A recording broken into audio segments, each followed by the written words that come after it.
In this video, I'm going to show you how to copy text from a photo on your iPhone. That is quite simple and easy to do, so let's begin. And first, open up Photos app, and then let's open up some photo that contains a text.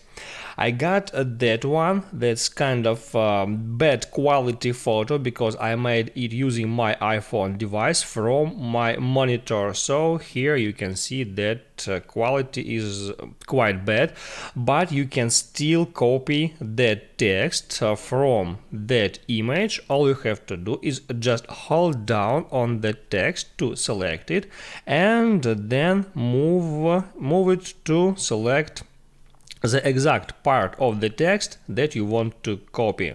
You can do it in that way and then just tap on copy. Next you can hop out Photos app, then open up some text app, let it be notes. Here I can create new note, then double tap here and then hit on paste to paste the text to notes application.